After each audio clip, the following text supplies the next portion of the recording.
Hi, my name is Ying Gao and welcome to Dr. Gao's classroom. I'm a professional philosopher and I love classical Chinese poetry. I have been translating classical Chinese poetry for the last few years.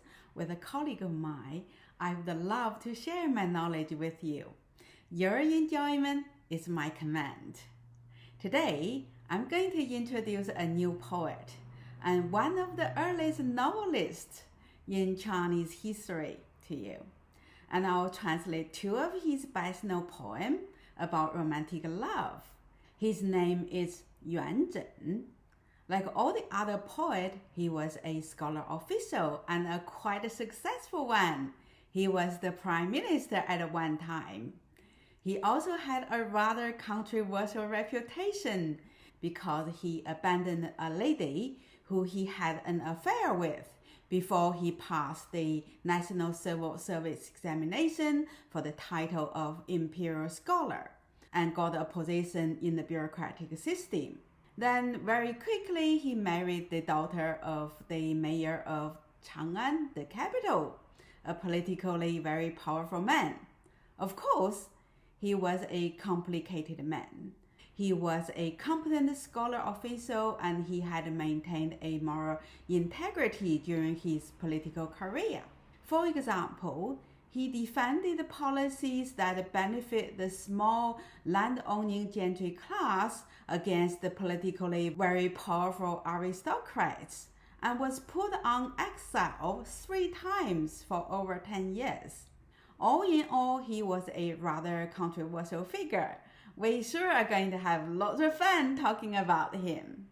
In this video, I'm going to start with a brief biography of Yuan Zhen, mostly focusing on his love life. This is where all the juicy gossips are, and it is related to our theme today. That is romantic love and poetry. Then I'm going to talk about the 2 poems. To make things more interesting, I choose one poem Yuan Zhen composed for his first love, the lady he had an affair with but abandoned her when he had a better choice. The second poem he composed for his wife, the daughter of the mayor of the capital, Chang'an. In my next video, I'm going to talk about another great poet, Du Fu, the one that shared the title of the best poet of classic China with Li Bai. While Li Bai is known for his free spirit and pursuit of immortality as Zhe Xian, or the banished immortal, Du Fu is known for his compassion for the common people and his deep sympathy for people suffering. Du Fu, like Confucius, is given the title of Shi Sheng, or the sage of poetry. For many people, Du Fu was an old wise man who cared deeply about the common people. It seemed that he had never been young and adventurous. This was, of course, not true. So, rather than reinforcing the conventional images of Du Fu as an old sage, I would translate 2 poems composed by Du Fu expressing his military ambition. It should be great fun, breaking a stereotype is always fun. If you're new to my channel, please check out my other videos on classical Chinese poetry, philosophy, and medical literature. If you like the content of these videos, please click on the like button and subscribe my channel. I also offer one-to-one online lessons on this subject, so if you would like to read this original classic text, please contact me. Here's my email address. Now, let me tell you about Yuan Zhen. Yuan Zhen was born into an aristocrat's family in 779 AD. His family were the descendant of the royal family of Beiwei, or the Northern Wei. That is, the royal family that Mulan fought for more than 300 years earlier. To know more about the historical heroine of Mulan, here's my 2 videos on Mulan. Yuan Zhen was quite a prodigy in academic performance. He passed the civil service examination on classics at the tender age of 14. However, lacking any backing from a politically powerful patron, Yuan Zhen did not get any position. So he was traveling around to take up jobs as assistant to local officials. In 799 AD, he was at Puzhou and stayed at a Buddhist temple to prepare for the National Civil Service examination for the title of Jin Shi, or Imperial Scholar. A distant relative from his mother's side happened to stay at the same temple, who was a rich widow with a daughter and a young son. It just happened that the local army rebelled and threatened to rob the temple. Yuan Zhen happened to know one of the top-ranked officers of the army and got some soldiers to defend the temple and save the widow and her children. The widow was very grateful and threw a party to thank Yuan Zhen. Initially, the daughter, her name was Ying Ying, did not attend the banquet because she was not supposed to meet any men other than the male members of her immediate family. But her mother insisted that she came to the party to thank Yuan Zhen. So she came out and met the men. Unfortunately, this was the beginning of her downfall. Yuan Zhen was completely captured by her beauty and tried to seduce her by first seduce her maid, who would accompany her as a concubine when she married someone, so there was an incentive for the maid to get involved because she already fell for Yuan Zhen. The maid suggests that Yuan Zhen ask Ying Ying's hand for marriage. Yet, Yuan Zhen's excuse could not be more of a nonsense even if we tried very hard to justify it. He pleaded with the maid by saying that it would take a month to go through the rituals of proposing a marriage, preparing for the wedding, and getting married. He was deeply in love with Ying Ying, so much so that he could not eat or sleep. If he had to wait for a few months, he would be dead by then. The maid told him that her lady took chastity very seriously and would not agree to meet with him. However, the lady was very fond of poetry, and he could try to seduce her by composing poems for her, and the maid would pass on his poem to Ying Ying. So Yuan Zhen composed 2 poems and sent them to Ying Ying. That evening, the maid came back with a poem by Ying Ying. It reads, 待月西厢下，迎风户半开。扶墙花影动，疑是玉人来。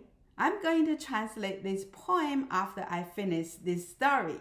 A few days later, Ying Ying visited Yuan Zhen at his quarter during the night and slept with him. She continued to visit him during the night until he left town for the capital. Yuan Zhen promised that he would pass the National Civil Service examination and then came back to marry Ying Ying. A year later, Yuan Zhen did pass the national examination and got the title of Jin Shi, or the Imperial Scholar, as well as a position at the court. However, instead of marrying Ying Ying as he promised, he married to the daughter of the capital's mayor, so that he would get the political support he desperately needed. This is not the worst of it, as bad as it was already. The despicable thing Yuan Zhen did later was much worse.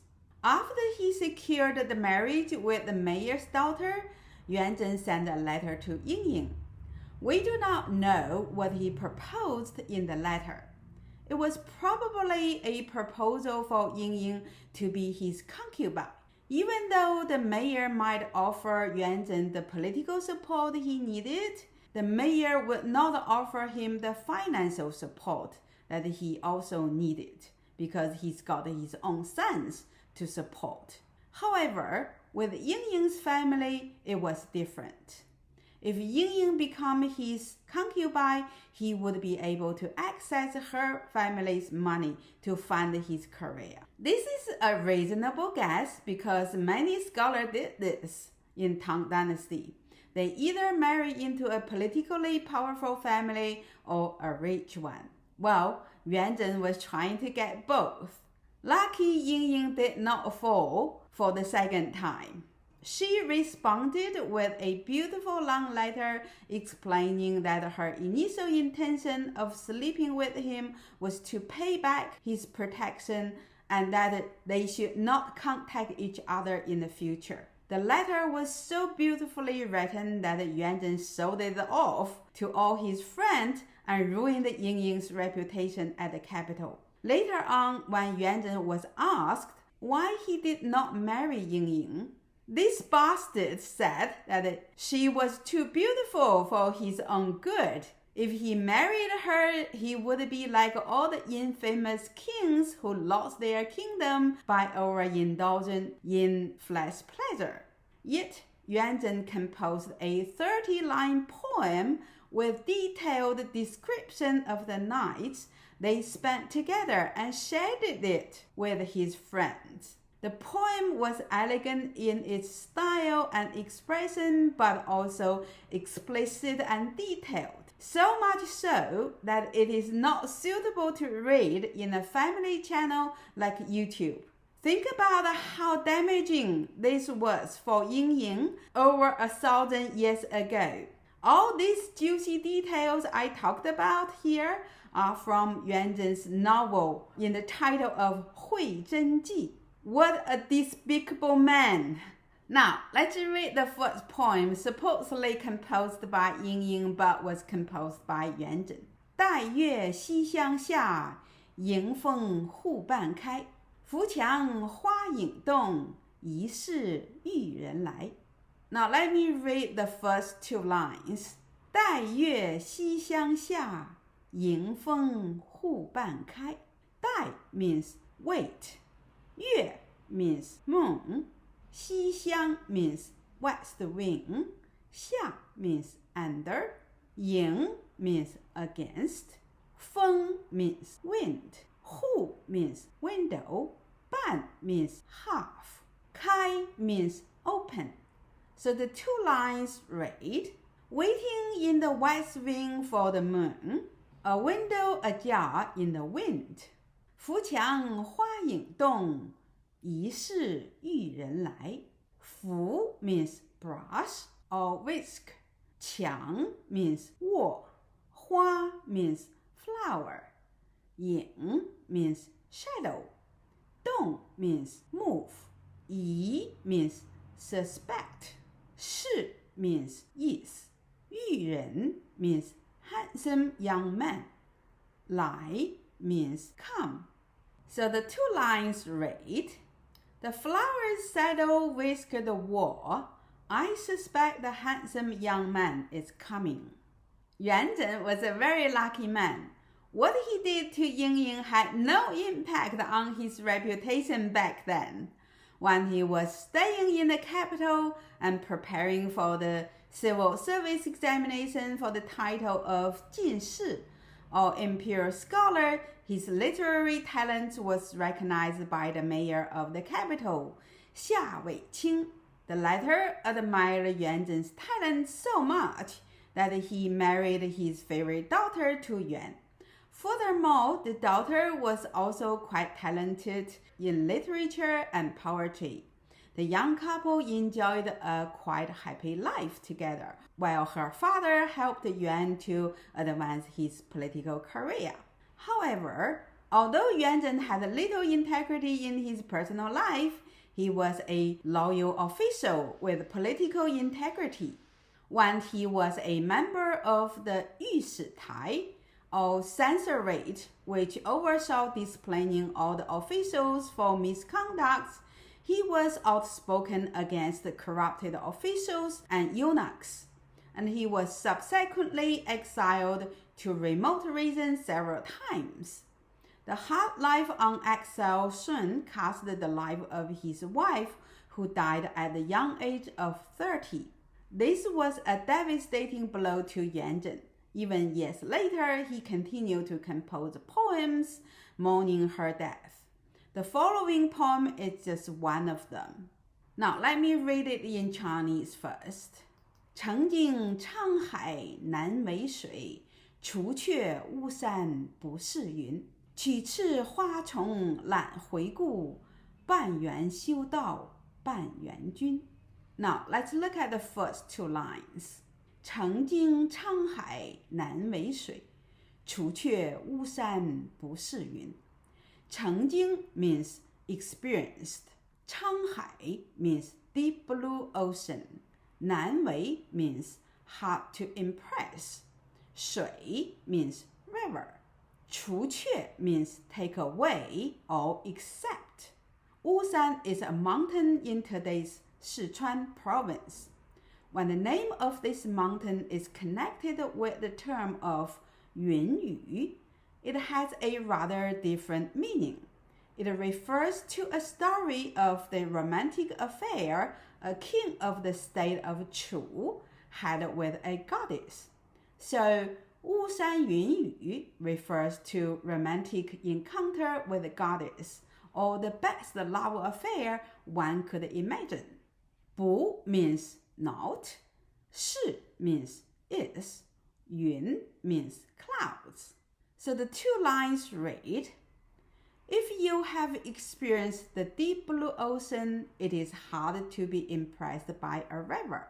There are no clouds more magnificent than those around Wushan.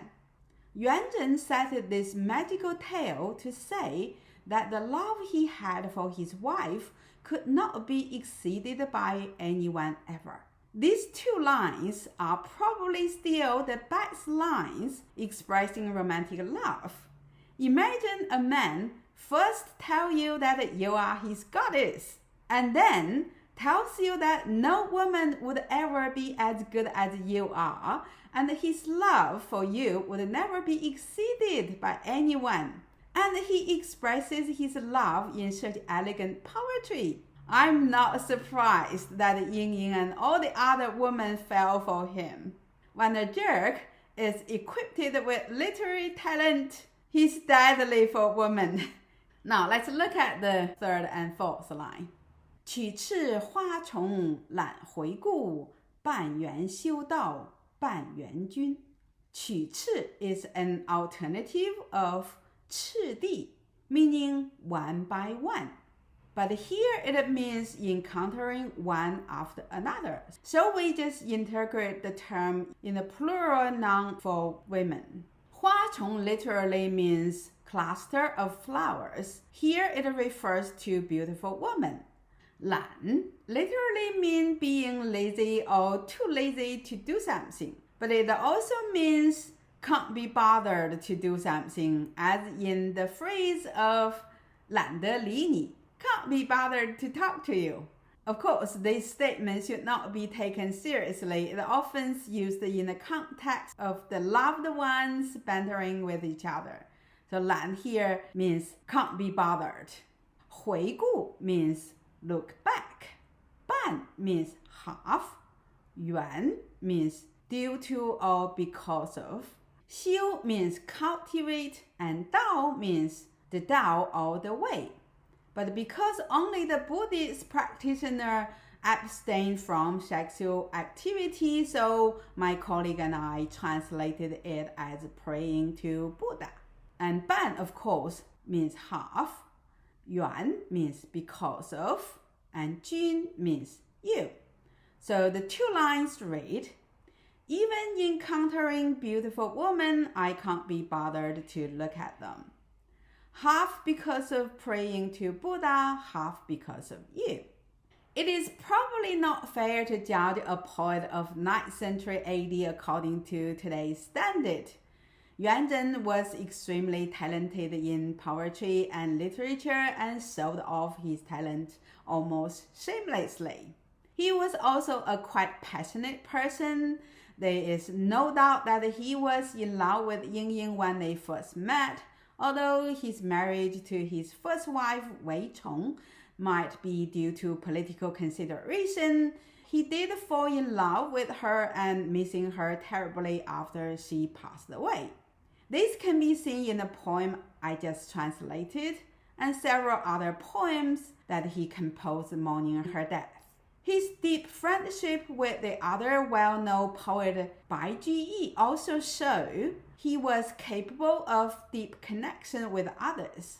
There are literally hundreds of poems that he exchanged with his close friend Bai Juyi and others.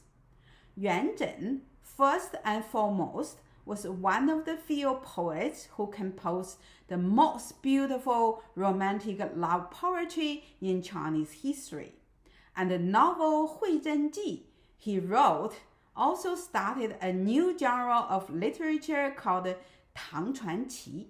Hui Zhen Ji also became extremely popular in the following centuries and was adapted into plays and movies in the title of Xi Xiang Ji. It is always hard to judge someone from the past according to present moral standards. So let's just leave the morality out of the picture and appreciate the beautiful poetry Yuan Zhen left for us. In my next video, I'm going to introduce a poet who shared the title of the greatest poets with Li Bai. That is Du Fu. If you're new to my channel, please check out my other videos on classical Chinese poetry, philosophies, or medical literature. If you like the content of these videos, please click the like button and subscribe my channel. I also offer one-to-one online lessons on these subjects, so if you would like to read this original text, please contact me. Here's my email address. Otherwise, thanks for viewing my video. I'll see you next time.